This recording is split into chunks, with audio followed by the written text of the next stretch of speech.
नमस्कार बच्चों, मैं सनी कुमार आप सभी का स्वागत करता हूं आपके प्यारे से यूट्यूब प्लेटफॉर्म जेबीपी सक्सेस पर। बच्चों, आज हम लोग कक्षा 10 का बहुत ही महत्वपूर्ण चैप्टर के बारे में डिस्कस करने वाले हैं और वो चैप्टर है बाबू वास्तविक संख्याएं। और आपके मैथ सब्जेक्ट का पहला ही चैप्टर है जो कि बहुत ही ज्यादा महत्वपूर्ण है। बच्चों, आज का क्लास जो है इंट्रो प्लस में इस चैप्टर का सॉल्यूशन दोनों मिलेगा आपको इस क्लास में। तो आप लोग इस क्लास में अंत तक बने रहिए, आप लोगों को बहुत सारा जानकारी मिलने वाला है। बच्चों, प्रश्नावली 1.1 हम लोग आज क्या सॉल्व करने वाले हैं? प्रश्नावली 1.1। प्रश्नावली 1.1 में पहला क्वेश्चन पे जाने से पहले हम लोग थोड़ा सा इस क्लास का इतिहास जानने का कोशिश करते हैं, या फिर ऐसा समझ लीजिए कि इस क्लास का इंट्रोडक्शन जान लेते हैं। इस क्लास में हम लोगों को सबसे बड़ा और सबसे मेन इंपॉर्टेंट जो पार्ट है और मेन इंपॉर्टेंट जो की चीज है जो जानना है वो है बाबू यूक्लिड। यानी कि यूक्लिड कौन थे, या फिर यूक्लिड के द्वारा जो थ्योरम जो दिया गया वो क्या है, इसके बारे में। तो बाबू, यूक्लिड को ज्यामिति का पिता कहा जाता है। यूक्लिड को ज्यामिति का पिता कहा जाता है। इनको ज्यामिति का पिता क्यों कहा जाता है? क्योंकि इन्होंने अपना क्या दिया था, नियम दिया था। कब दिया था? तो आज से 2300 साल पहले, आज से 2300 साल पहले इन्होंने क्या दिया था, नियम दिया था। ठीक है, और उसी नियम का यूज करके हम लोग क्या निकालते हैं, तो किसी भी विभाजन का एल्गोरिथ्म निकालते हैं। ठीक है बच्चों, ये तो हुआ इनके बारे में जानकारी। अब है कि यूक्लिड विभाजन एल्गोरिथ्म, या फिर इसको हम लोग क्या बोलते हैं, यूक्लिड विभाजन लेमा। क्या बोलते हैं? यूक्लिड विभाजन लेमा। ठीक है, तो इसका नाम सुनकर, और ये नाम सुनकर डरना नहीं है, क्योंकि आप लोग इससे पहले छोटे क्लासों में भी ये चीज पढ़े हुए हैं। ठीक है, और वही चीजों को यहां पे बस एक फॉर्म में लिख दिया गया है। और वो फॉर्म क्या है बाबू? फॉर्म है A = BQ + R। लेकिन इसमें कंडीशन है। कंडीशन क्या है बाबू? कंडीशन ये है कि जहां R जो है, जहां B जो है क्या होगा बाबू? जहां क्या होगा, R जो है 0 के बराबर होगा या फिर 0 से बड़ा होगा, और B का वैल्यू जो होगा वो क्या होगा, हमेशा R से बड़ा होगा। अब बात ये आता है कि यहाँ पे R और B का मतलब क्या है। तो R का मतलब हो जाता है बाबू रिमाइंडर, और रिमाइंडर को हम लोग हिंदी में क्या कहते हैं? रिमाइंडर को हिंदी में क्या कहते हैं? शेषफल कहा जाता है, आप सभी को जानकारी है। और B से किसको डिनोट किया जाता है? तो B से डिनोट किया जाता है भाजक को। किसको डिनोट करते हैं बाबू? भाजक को। तो इसी फॉर्मूला नहीं है बाबू, ये तो नियम है। इसी नियम का उपयोग करके हम लोगों को इस पूरे क्लास या फिर इवन समझ लीजिए कि इस पूरे चैप्टर का द एंड करना है। ठीक है, तो आइए शुरुआत करते हैं बारी बारी से, और सभी क्वेश्चंस को समझते हुए बारी बारी से हम लोग क्या करेंगे, हल करेंगे। बाबू, पहला क्वेश्चन क्या दे रखा है? क्वेश्चन ये दे रखा है कि निम्नलिखित संख्याओं का HCF ज्ञात करने के लिए यूक्लिड विभाजन एल्गोरिथ्म का प्रयोग कीजिए। यानी कि जो अभी मैंने लिखा था, क्या लिखा था प्यारे बच्चों? A = BQ + R, जहां पर R जो है वो 0 के बराबर होगा, ये 0 से बड़ा होगा, और B जो है वो R से क्या होगा, बड़ा। और इसी का उपयोग करके हम लोगों को क्या करना है, इसका HCF निकालना है। HCF आप लोग पहले भी निकाले होंगे, लेकिन आपने निकाला होगा विभाजन विधि से, भाग विधि से, लेकिन यहां पर किस विधि से निकालना है? यूक्लिड विभाजन लेमा से। पहला क्वेश्चन हम लोग सोल्व करते हैं, और पहला क्वेश्चन शुरुआत करने से पहले मैं आप सभी से आग्रह करूंगा कि अगर अभी तक आपने इस क्लास को लाइक नहीं किया है और अगर सब्सक्राइब नहीं किया है तो आप दोनों कर दीजिए, और शुरुआत करते हैं हम अपना क्लास। पहला क्वेश्चन है बाबू, क्या चीज? 135 और 225, और इसका निकालना क्या है बच्चों? HCF। इसका क्या निकालना है? HCF। तो सबसे पहले हम लोगों को क्या करना है कि A और B का मान लिख लेना है। A और B का मान कैसे लिखेंगे? तो जो संख्या जो बड़ी होगी उसको लिखना है पहले। यानी कि इन दोनों में से बड़ी संख्या कौन सी है? तो 225, और छोटी संख्या कौन सी है? 135। तो ये ऐसे लिख दिया जाएगा। इसके बाद A का मान क्या हो जाएगा प्यारे बच्चों यहां पर? तो A का मान हो जाएगा 225, और B का मान क्या हो जाएगा प्यारे बच्चों? 135।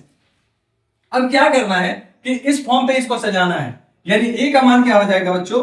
225 बराबर B के जगह पर क्या आएगा? 135, और Q के जगह पे आने का मतलब यह है कि Q के जगह पर ऐसा क्या रखें, कौन सा संख्या रखें जिससे गुना करने पर और उसका कुछ रिमाइंडर बचे। तो एक तो ये तरीका है कि आप डायरेक्ट जा सकते हैं, और दूसरा ये तरीका है, अगर और भी ज्यादा अगर बेसिक में तरीके में जाऊं और आप लोगों को समझाऊं तो इसको ऐसे भी आप सोल्व कर सकते हैं और ऐसे समझ सकते हैं। जैसे कि 135 से अगर 225 में अगर भाग दिया जाए तो प्यारे बच्चों ये जाएगा कितना बार में? एक बार में। एक बार में अगर जाएगा तो यहाँ पे कितना बच जाएगा? 5 में से 5 क्या? 0। और यहाँ कितना बचा? यहाँ बचा, यहाँ से हासिल लिया जाएगा तो 12, 12 में से 3 जाएगा कितना बचेगा? 9। और ये हो जाएगा कैंसिल। यानी कि 135 में 1 से गुना किया गया तो रिमाइंडर कितना बचा? 90। और ब्रैकेट में आपको लिखते जाना है। क्या लिखना है? जब तक r जो है 0 के बराबर नहीं हो जाता तब तक आपको लिखना होगा कि r जो है ना वो 0 के बराबर नहीं। समझ गए? आगे क्या करेंगे? यहां पर b का जो वैल्यू है, यहां पर जो b का जो वैल्यू है वही अब फिर से क्या बन जाएगा? a का वैल्यू। कैसे? तो हम लोग एचसीएफ निकालते हैं जब भाग विधि से, तो यहां जो रिमाइंडर बचता है उसी से ना भाग देना होता है। इसीलिए यहां पर भी जो b का जो वैल्यू होगा वो अब क्या बन जाएगा मेरे बच्चों? a का वैल्यू। यानी कि यहां जो 135 है अब 135 यहां आ जाएगा और इसमें किससे भाग दिया जा रहा है? 90 से। और 90 किसका मान हो जाएगा प्यारे बच्चों? b का। तो यहां हो जाएगा 90 और 90 से अब कितना बार में जाएगा ये? तो एक बार में। एक बार में लेके जाएंगे तो यहाँ पे फिर से रिमाइंडर कितना बचेगा? 45। तो फिर से आपको 90 के मल्टीप्लाई में क्या लिखना होगा? 1 और रिमाइंडर आपका क्या बचा? 45। क्लियर है? क्या अभी भी r का मान 0 है? नहीं। तो यहाँ पे फिर लिखिएगा कि r का मान जो है 0 के बराबर नहीं है। फिर से आगे बढ़ेंगे। अब b का मान क्या है बच्चों? 90। और b का मान ही उलट के क्या हो जाएगा? a का मान। यानी कि यहाँ हो जाएगा 90 और अब 90 में किससे भाग देना होगा? 45 से। और 45 से 90 कितना बार में जाता है? तो आप लोग बोलिएगा कि सर 2 बार। बस बिल्कुल सही। और ये कट जाएगा यहाँ पर। अब क्या करना है कि यहाँ क्या हो जाएगा? b का मान प्यारे बच्चों 45 और 45 में कितना से गुना किया गया? 2 से। तो रिमाइंडर क्या बचा? कुछ नहीं। कुछ नहीं बचा तो क्या हो गया? 0। तो यहां लिख देंगे कि r का मान जो है वो 0 के बराबर है। ठीक। अब इस संख्या में किस संख्या से भाग दिया गया तब रिमाइंडर 0 हुआ? तो कौन सा संख्या हो गया मेरे बच्चों? 45। तो इस संख्या का, इस क्वेश्चन का हल क्या हो जाएगा? इस क्वेश्चन का हल क्या हो जाएगा? या फिर ऐसा मैं पूछूं कि इस क्वेश्चन का एचसीएफ क्या हो जाएगा मेरे बच्चों? तो आंसर क्या आएगा? 45। समझ गए? मैं आशा करूंगा कि आपको इस क्वेश्चन को समझने में कोई दिक्कत और परेशानी नहीं हुई होगी। ठीक है? आप लोग बिल्कुल आसानी से क्वेश्चन को समझ गए होंगे। मैं थोड़ा सा साइड हो जाता हूं, अगर आपको स्क्रीनशॉट लेना है तो ले सकते हैं। ठीक है? करना क्या है? पहले आपको a और b का वैल्यू लिख लेना है। उसके बाद से जैसे भाग विधि से जैसे आप एचसीएफ बनाते हुए आ रहे हैं वैसे ही बारी बारी से इसको काटते जाना है और तब तक काटना है जब तक कि वो r का वैल्यू 0 के बराबर न हो जाए। और जैसे ही 0 के बराबर हो जाता है तो जिस संख्या के द्वारा हुआ वही संख्या क्या हो जाएगी? एचसीएफ हो जाएगी। ठीक है? चलिए हम अगले क्वेश्चन पे चलते हैं। और अगला क्वेश्चन क्या है प्यारे बच्चों? अगला क्वेश्चन 2 नंबर क्वेश्चन जो कि क्या दिया गया है बच्चों? 196 और 38,220। इसमें बड़ी संख्या कौन सी है? 38,220।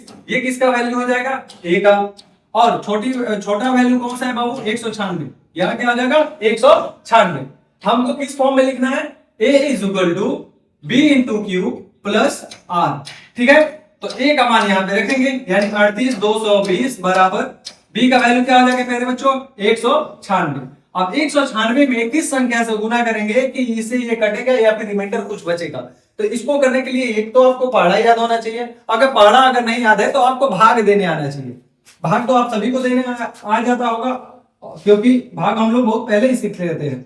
यहाँ 196 से अगर भाग दिया जाएगा तो ये कितना बार में जाएगा? एक बार में। तो यहाँ लिखेंगे 196। 12 में से 6 गया 2, सॉरी 12 में से 6 गया क्या हो जाएगा बच्चों? 6। और यहाँ क्या हो जाएगा? 7। 7 में यानी 17। 17 में से 9 गया तो कितना हो जाएगा? 8। और यहाँ क्या हो जाएगा? 2। 2 में से 1 गया 1। अब क्या उतरेगा यहाँ से? 2। और ये कितने बार में जाएगा? ये चल जाएगा बाबू 9 बार में। 9 6 54 की 4 हाथ में 5। 9 9 81 81 और 5 86 की 6 हाथ में कितना बाबू? 8। और 9 1 9 और 8 कितना हो जाएगा? 17। फिर इसको माइनस करो। 12 में से 4 गया कितना हो जाएगा? 8। यहाँ बचा 15। 15 में से 9 गया 6, सॉरी 15 में से 6 गया 9। यहाँ हो जाएगा 7। तो ये हो जाएगा कैंसिल, ये भी हो जाएगा कैंसिल। ऊपर से क्या उतरेगा? 0। ये कितना बार में चला जाएगा? 5 बार में। कितना बार में चल जाएगा? 5 बार में। अब 5 बार में कितना आ जाएगा? 980 ही आएगा। क्यों? क्योंकि 9 5 6 30, 5 9 45 और 3 48, हाथ में 4 और 5 1 5 4 9 और ये टोटल करके क्या हो गया? 0। तो यहां पर क्या मिला बच्चों? कि इस क्वेश्चन में 196 से भाग देने पर ही संख्या क्या होगी, 0 होगी। तो क्या इसका रिमाइंडर कुछ बचा, नहीं। जब नहीं बचेगा तो फिर इसमें क्या करेंगे, रिमाइंडर पहले बार में ही 0 हो गया, यानी कि 196 में किससे गुना किया गया था, तो 195 से। तो 196 गुना 195 और प्लस में आर का मान क्या है, 0, तो 0 लिख लेंगे। अब देखिए प्यारे बच्चों, यहाँ पे होगा क्या चीज कि आर का मान तो पहले ही में 0 हो गया, तो यहाँ पे लिख देंगे कि आर किसके बराबर हो गया, 0 की। तो किस संख्या के गुना करने से हुआ था, तो 196 के ही, यानी कि बी ही इस क्वेश्चन का क्या हो जाएगा, आंसर हो जाएगा। यानी कि एचसीएफ कितना हो जाएगा इस क्वेश्चन का, एचसीएफ कितना हो जाएगा, 196। समझ गए। एक दो बार प्रैक्टिस कीजिएगा तो आप सभी को भी ये क्वेश्चन जो है ये बहुत ही आसान लगने लगेगा, और वैसे भी ये क्वेश्चन जो है बहुत ही इजी ही है। ठीक है, चलिए अगले क्वेश्चन पे चलते हैं। अगला क्वेश्चन क्या दे रखा है, अगला क्वेश्चन क्या दे रखा है बच्चों, अगला क्वेश्चन है 867 और 255। 867 और 255, इसमें ए का वैल्यू क्या हो जाएगा, तो आप बोलिए 867 हो जाएगा। बी का वैल्यू क्या हो जाएगा प्यारे बच्चों, 255। क्लियर, फिर से वही करेंगे, यानी ए का मान क्या रख लेंगे, 867 बराबर बी का मान 255, और 255 में किस संख्या से गुना कीजिएगा ताकि इसके पास पहुंचिएगा। तो इसको या तो आप गुना करके पहुंच जाइए, या फिर ऐसे अगर नहीं समझ में आ रहा है तो आप भाग देके पहुंच जाइए। अगर 255 में अगर मैं 3 से गुना करता हूं तो कितना आएगा, 3 5 15 की 5, हाथ में 1, 3 5 15 और 1 16, हाथ में 1, और 2 3 6 6 और 1 कितना हो जाएगा, 7, यानी कि इसके करीब पहुंच गए। आगे बढ़िए, 7 में से 5 गया 2, 6 में से 6 गया 0, और 8 में से 7 गया, कितना बच जाएगा, 1। ठीक है, तो कितना से गुना किया गया, 3 से, और रिमाइंडर क्या बचा हमारे पास, 102।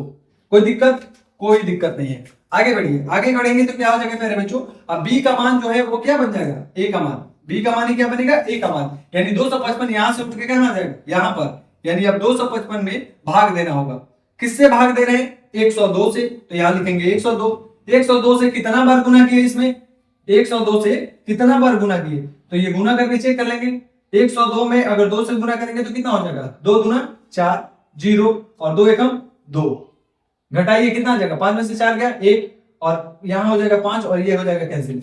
यानी कि 102 में 2 से गुना करे तो रिमाइंडर कितना बचा, रिमाइंडर बचा 51। ठीक है, क्या यहाँ आर का मान 0 हुआ था, तो आर का मान 0 नहीं हुआ था तो लिखेंगे r not is equal to 0। यहाँ क्या आर का मान 0 हुआ है, अगर नहीं हुआ है तो यहाँ पर क्या लिखेंगे कि आर जो है 0 के बराबर नहीं है। ठीक है बच्चों, आगे बढ़िए, तो आगे बढ़ेंगे तो अब फिर से बी का मान ही क्या बन जाएगा, ए का मान, यानी कि यहां पर अब क्या हो जाएगा 102 बराबर, अब फिर किससे भाग दे रहे हैं, 51 से, यानी यहां हो जाएगा 51, और 51 से कितना बार में 102 कट जाएगा, तो 2 बार में 51 गुना 102 होता है। तो 51 से अगर मैं 2 से गुना करता हूं तो रिमाइंडर मेरा क्या आया, 0, और जैसे ही रिमाइंडर 0 हुआ तो जिस संख्या से मैं यहाँ पे भाग कर रहा हूं वही संख्या क्या हो जाएगा, एचसीएफ हो जाएगा, यानी एचसीएफ बराबर क्या हो जाएगा मेरे बच्चों, 51। तो ये तीनों प्रश्न संख्या 1 का तीनों क्वेश्चन मैं यहाँ पे सोल्व कर दिया हूँ। मैं थोड़ा सा साइड हो जा रहा हूँ ताकि आप लोगों को देखने में कोई भी परेशानी, दिक्कत परेशानी ना हो। ठीक है, और मैं आशा करूंगा कि आप सभी इस क्वेश्चन को बिल्कुल ही आसानी से समझ गए हैं। अब हम चलेंगे क्वेश्चन नंबर 2 की ओर। हम लोग पहुंच चुके हैं बाबू क्वेश्चन नंबर 2 पर, और क्वेश्चन नंबर 2 क्या दे रखा है, क्वेश्चन नंबर 2 है कि दर्शाइए कि कोई भी धनात्मक विषम पूर्णांक 6q + 1, 6q + 3 या 6q + 5 के रूट का होता है, कि रूट का होता है जहां q कोई पूर्णांक है।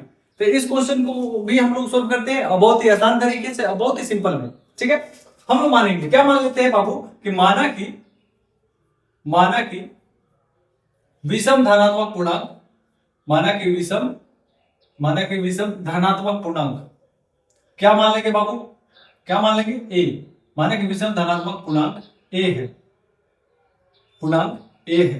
तथा b बराबर क्या मान लेते हैं, b बराबर क्या मान लेते हैं, 6। b बराबर 6 क्यों बच्चों, तो a बराबर bq + r, यही ना होता है जी। और यहाँ पर b की जगह पर क्या दे रखा है, 6, इसलिए हम लोगों ने क्या माना, 6। और b का मान हमेशा r से क्या होता है, बड़ा, और r का मान b से हमेशा क्या होगा, छोटा ही होगा। तो b का मान क्या है बच्चों, यहाँ पर 6, तो r का मान कितना तक हो सकता है, तो r का मान होगा 0, 1, 2, 3, 4 और 5। ये सभी संख्याएं हो सकती हैं। तो यहां पर क्या करेंगे बच्चों कि इन सभी संख्याओं में से देखा जाएगा कि कौन कौन सा संख्या जो है वो सम संख्या है।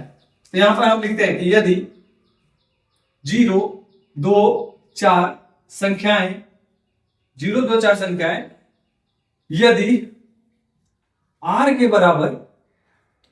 बराबर रखा जाए तब तो अगर r के बराबर अगर यही सब संख्याओं को रखते हैं तब क्या क्या हो जाएगा। तो हमको रखना होगा 6 प्लस में r और r के बराबर क्या रखना है पहले 0 क्या रखेंगे 0। फिर सेकंड में क्या रखेंगे 6 प्लस 2। थर्ड में क्या रखेंगे प्यारे बच्चों 6 प्लस 4। अब ये सभी संख्याएं कैसी संख्याएं हैं, सभी संख्याएं कैसी है बाबू सम संख्या है। और यहां पर क्या बोला है बाबू विषम संख्या बोला है। तो क्या सम कभी विषम के बराबर होगा, बिल्कुल नहीं। तो यहां पर लिख देंगे कि ये सभी सम संख्या है, अतः विषम धनात्मक पूर्णांक नहीं हो सकती। विषम धनात्मक पूर्णांक नहीं हो सकती। अगर विषम धनात्मक पूर्णांक नहीं हो सकती है तो फिर क्या कौन सी संख्या जो है कि विषम धनात्मक पूर्णांक हो सकती है। तो बाकी के जो बचे हुए नंबर है वही कौन कौन से नंबर बचे हैं प्यारे बच्चों। तो बच्चे यहाँ पे नंबर जो बचे हैं वो क्या है 1 3 और 5। और r का मान अगर 1 3 और 5 रखेंगे तो फिर कौन कौन सा संख्याएं बनेंगे हमारे पास। तो संख्या बन जाएगा 6 प्लस 1, दूसरा संख्या क्या बन जाएगा 6 प्लस 3 और तीसरा संख्या क्या बनेगा 6 प्लस 5। और यही संख्या आपसे पूछ भी रहा है कि कौन कौन सा संख्या है जो कि विषम धनात्मक पूर्णांक बनेगा। तो 1 3 और 5 संख्याएं ही हैं जो कि हमेशा विषम धनात्मक पूर्णांक के रूप का होगा। और मैं आशा करूंगा कि आप ये क्वेश्चन जो है समझ चुके हैं और ये क्वेश्चन जो है प्रूफ हो चुका है। ठीक है, तो ये बहुत ही सिंपल क्वेश्चन था और बहुत ही आसान भी था। आई होप आप लोग बहुत ही अच्छे से समझे होंगे। ठीक है, हम लोग चलते हैं अगले क्वेश्चन की ओर। हम लोग हैं बाबू क्वेश्चन नंबर 3 पर। और क्वेश्चन नंबर 3 है कि किसी परेड में 616 सदस्यों वाली एक सेना की टुकड़ी को 32 सदस्यों वाले एक आर्मी बैंड के पीछे मार्च करना है। दोनों समूहों को समान संख्या वाले स्तंभों में मार्च करना है। तो स्तंभों की अधिकतम संख्या क्या है जिससे वे मार्च कर सकते हैं। जब भी आपसे अधिकतम संख्या पूछे यानी कि वहां पर क्या निकालना है HCF निकालना है। क्या निकालना है बच्चों HCF निकालना है। और अब आप लोगों को HCF निकालना आ चुका है। यानी कि संख्या कौन कौन सी दी गई है 616 और 32। ए का मान क्या हो जाएगा बच्चों 616 और बी का मान क्या हो जाएगा बच्चों 32। बस यूक्लिड विभाजन लेमा लगाइए और इसको निकालिए। यूक्लिड विभाजन क्या हो जाएगा a equal to b q plus में r, जहां पर r जो है 0 के बड़ा होगा या फिर बराबर हो सकता है और r जो है वो b से क्या होगा छोटा। यहां पर a का वैल्यू क्या हो जाएगा 616 और बराबर में क्या है 32। और 32 से कितना बार में जाएगा भाग करके चेक कर लीजिए। 32 से अगर 616 में अगर आप भाग करते हैं तो कितना बार में जाएगा 32 से कम 32, यहां से 11 तो यहां बचेगा 9 और यहां पे कितना हो जाएगा 5, 5 में से 3 गया 2 और यहां बचेगा 6।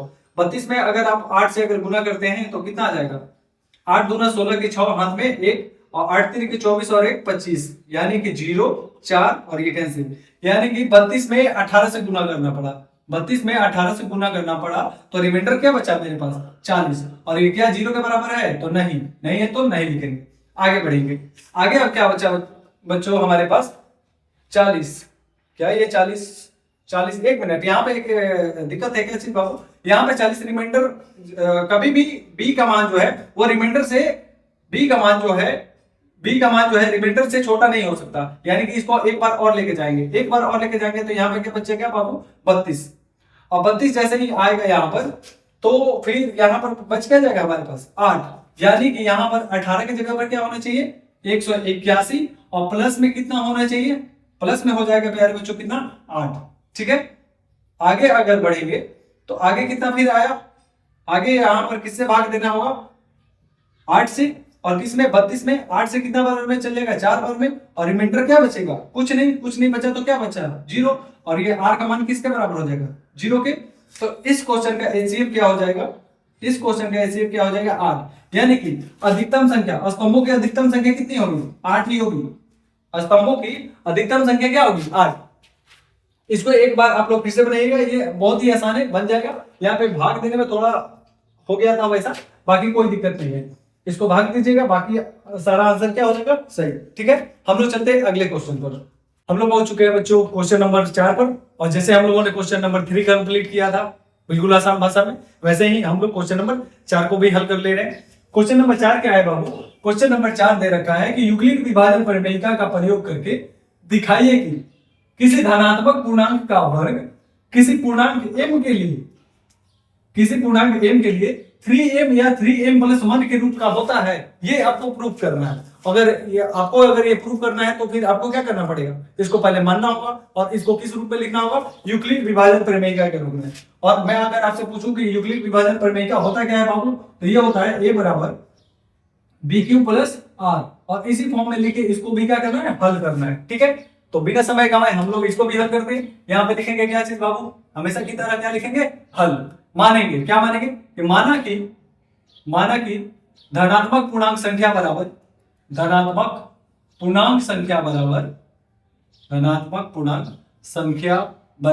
a तथा b का मान कितना हो जाएगा प्यारे बच्चों, 3। b का मान यहाँ पर 3 क्यों होगा, 3 इसीलिए होगा क्योंकि बी क्यू प्लस आर, यानी बी की जगह पर यहाँ पे कितना दिया हुआ है, 3 दिया हुआ है, इसीलिए यहाँ पर बी का मान कितना हो जाएगा बच्चों, 3।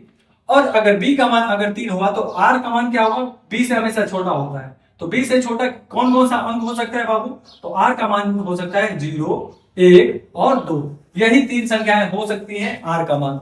ठीक है, अब क्या करना है कि इसी संख्याओं को रखना है, उसको वर्ग करना है, वर्ग करके चेक करना है कि क्या इस फॉर्म में आ रहा है। हम यहां से पहला अंक रखते हैं, क्या दे रखे बाबू, 0। तो यहां हम लिखेंगे कि यदि r बराबर 0 रखने पर, r का मान क्या रखेंगे, 0। पूर्णांक क्या माना गया है, a, तो a बराबर क्या हो जाएगा, 3q प्लस r का वैल्यू क्या हो जाएगा, 0।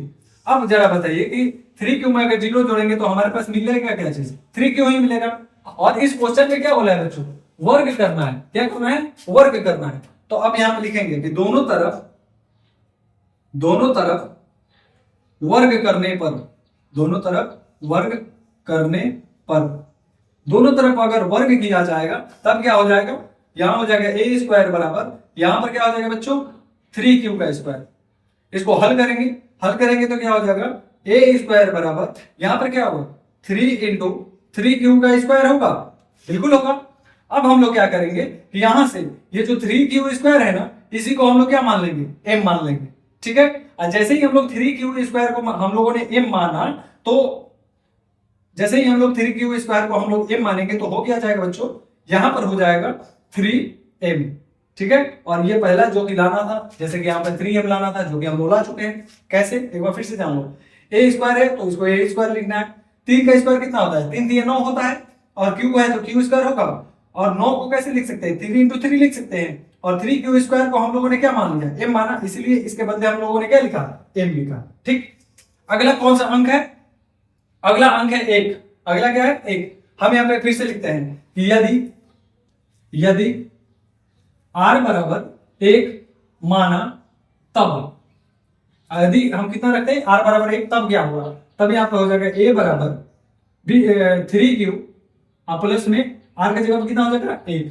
अब फिर क्या करेंगे, दोनों तरफ वर्ग करेंगे। यहाँ पर लिखेंगे कि दोनों तरफ वर्ग करने पर, अगर दोनों तरफ वर्ग किया जाएगा तो क्या हो जाएगा प्यारे बच्चों, यहाँ हो जाएगा a स्क्वायर बराबर 3q प्लस 1 के क्या हो जाएगा, होल स्क्वायर। अब यहाँ पर आप देख पा रहे होंगे कि ये किस पर हो गया, a प्लस बी के होल स्क्वायर पर। और जैसे ही a प्लस बी का होल स्क्वायर पर हुआ तो ये किस पर टूटेगा, तो a square plus 2ab plus b square, यानी कि इसको लिखा जा सकता है a स्क्वायर बराबर 3q का स्क्वायर प्लस 2a और b प्लस में b स्क्वायर, इतना होगा। इसको हल करेंगे, 3 3 9q का स्क्वायर प्लस में 3 दूना 6q प्लस में 1, इतना होगा। अब जरा बताइए कि क्या इसमें से कॉमन हो सकता है कुछ, बिल्कुल हो सकता है। क्या कॉमन हो जाएगा बच्चों, यहां से कॉमन होगा 3 जैसे ही कॉमन करते हैं तो अंदर क्या बचेगा, 3q का स्क्वायर प्लस में 2q। अब प्लस में क्या हो जाएगा बच्चों 1। और अब क्या करेंगे, इस पूरे के बदले जो बी ब्रैकेट में है इसके बदले हम लोगों ने फिर से क्या माना, m माना। और जैसे ही हम लोगों ने इस पूरे के बदले m माना तो हमको क्या मिल जाएगा, तो 3m + 1। और ये कब मिल रहा है, धनात्मक पूर्णांक का वर्ग किया जा रहा है तभी ये मिल रहा है। इसका मतलब क्या है बाबू, कि जो कुछ भी चाहिए था क्वेश्चन के अनुसार, जो कुछ भी चाहिए था क्वेश्चन के अनुसार वो हमें मिल चुका है। क्या क्या चाहिए था, एक चाहिए था 3m और दूसरा क्या चाहिए था 3m + 1, जो कि दोनों आ चुका है। मैं आशा करता हूं कि आप इस क्वेश्चन को बहुत ही अच्छे से समझ गए होंगे और आपको इस क्वेश्चन को समझने में कोई दिक्कत नहीं हुआ होगा। मैं थोड़ा सा साइड हो जाता हूं, अगर आपको स्क्रीनशॉट लेना है तो ले सकते हैं। ठीक है बच्चों, हम लोग पहुंच चुके हैं बाबू क्वेश्चन नंबर 5 पर। और क्वेश्चन नंबर 5 क्या दे रखा है, क्वेश्चन नंबर 5 है कि यूक्लिड विभाजन प्रमेयिका का प्रयोग करके दर्शाइए कि किसी धनात्मक पूर्णांक का घन 9m + 1 या 9m + 8 के रूप का होता है। यहां पर क्या बोला है बाबू, कि ये प्रूफ करना है। प्रूफ क्या करना है कि किसी भी धनात्मक पूर्णांक का घन करने पर, मतलब उसका क्यूब करने पर क्या इस फॉर्म में आएगा। अगर ये आएगा तो ठीक है, नहीं तो इसको क्या करना है, प्रूफ करना है। हम लोग प्रूफ करते हैं, ठीक है। यहां पर हम लोग क्या लिखेंगे, हम लोग अपना जैसे क्वेश्चन बनाते हैं हम लोग पहले क्या लिखेंगे, हल, और मानेंगे क्या चीज बाबू, कि माना कि धनात्मक पूर्णांक बराबर a, धनात्मक पूर्णांक बराबर मैंने क्या माना a, तथा b का मान कितना मान लेंगे प्यारे बच्चों, b का मान हम लोग मान लेंगे कितना, 9 के बराबर। b का मान 9 क्यों माना जाएगा, 9 इसलिए माना जाएगा क्योंकि यहां पर ये a + bq + r के जगह पर, ये b की जगह पर क्या है, 9 है। क्यों, क्योंकि हम लोग क्या लिखते हैं, यूक्लिड विभाजन लेमा क्या है, a = bq + r। ये bq + r के रूप में है, यानी कि 9 किस जगह पर है, b की जगह पर, इसीलिए b का मान कितना माना जाएगा, 9 माना जाएगा। अब बताओ, अगर b का मान अगर 9 हो गया तो r का मान क्या होगा, तो r का मान 9 से छोटा हो सकता है। 9 से छोटा कुछ भी हो सकता है, क्या चीज, तो 0, 1, 2, 3, 4, 5, 6, 7 और 8, ये सभी संख्याएं हो सकती हैं। किसका मान, r का मान, ठीक है। अब क्या करेंगे कि इन्हीं संख्याओं को बारी बारी से रखा जाएगा और इसको चेक किया जाएगा। अगर आता है तो ठीक है, अगर नहीं आएगा तब देखा जाएगा। हम यहां पे मानते हैं कि यदि r बराबर 0 माना, मैंने r को क्या माना, 0। अब r को अगर 0 मान लेंगे तो a बराबर हो क्या जाएगा, 9q + में 0, क्योंकि bq + r हो गया। अब 9 में 0 जोड़ेंगे तो क्या आ जाएगा प्यारे बच्चों, तो 9q ही आएगा। अब हमारे पास क्या बचा, तो a का मान बचा 9 और q, 9q। यहां पर लिखा जाएगा दोनों तरफ घन करने पर, यहां घन क्यों किया जाएगा, क्योंकि हम लोग घन ही कर रहे हैं। दोनों तरफ घन करने पर,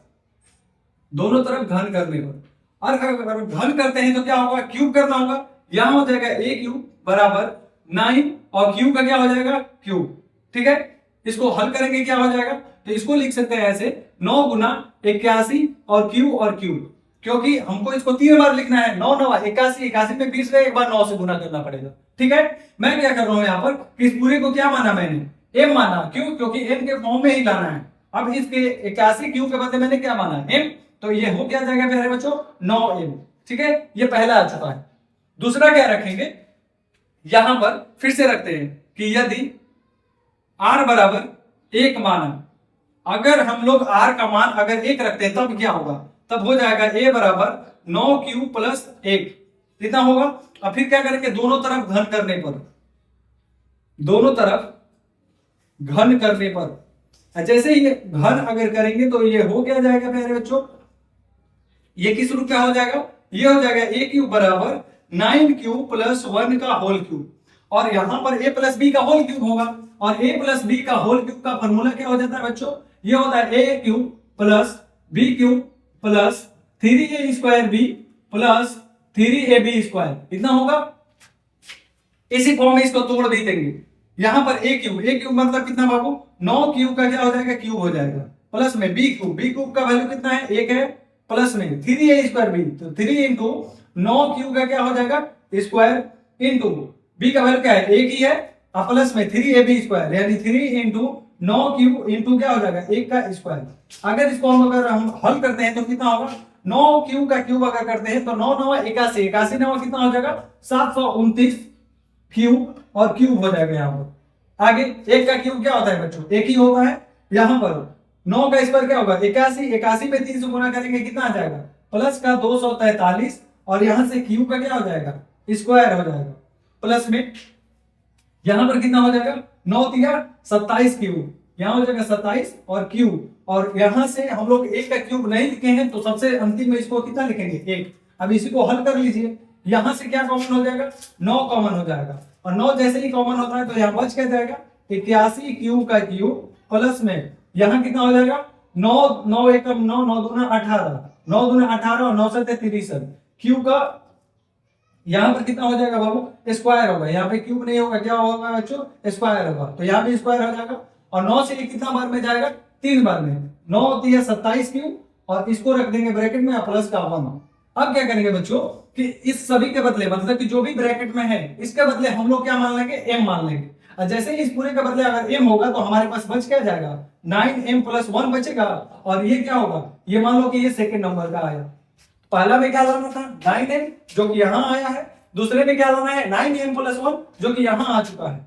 ठीक है बच्चों, अब आते हैं तीसरे नंबर पर। तीसरे नंबर में क्या लाना है बच्चों, तीसरे में लाना है 9m प्लस 8, 9m प्लस 8 इसको भी लाते हैं। ये कब आएगा जब r का मान कितना मान लिया जाए 2 माना जाए, r का मान कितना माना जाएगा 2, और जैसे ही r का मान 2 रखते हैं तो a बराबर हो क्या जाएगा 9 क्यूब प्लस 2 का क्या हो जाएगा बच्चों होल क्यूब। अब होल क्यूब को तोड़ेंगे तो क्या हो जाएगा, यहां पर लिख लीजिएगा कि दोनों तरफ घन करने पर, यहां मैं लिख देता हूं दोनों तरफ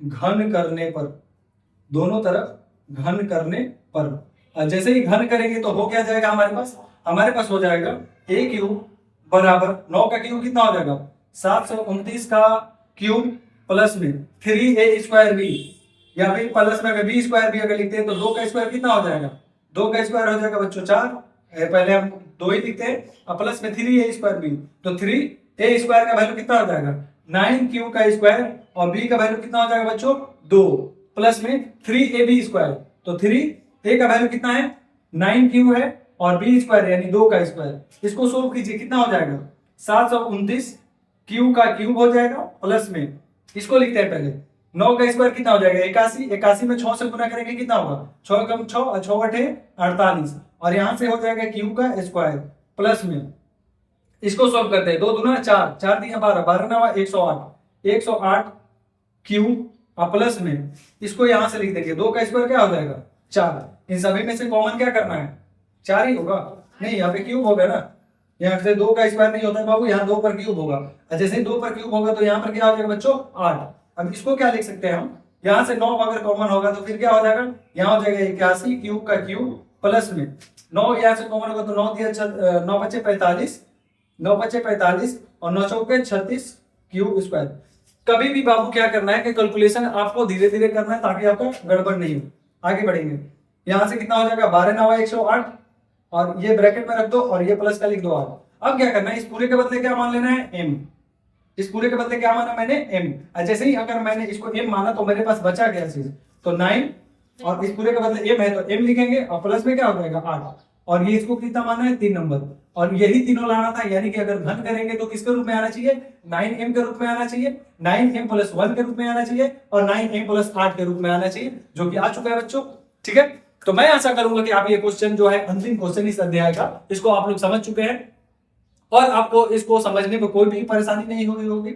मैं थोड़ा सा साइड हो जाता हूं, अगर आपको स्क्रीनशॉट लेना है तो ले सकते हैं ताकि आप बाद में अच्छे से देख सके, बना सके इसको। ठीक है, और बात बाबू, जैसे ये एक्सरसाइज हम लोगों ने खत्म किया हुआ है आज वन शॉट में, वैसे ही आगे के जितने भी एक्सरसाइज हैं उनको भी हम लोग खत्म करेंगे।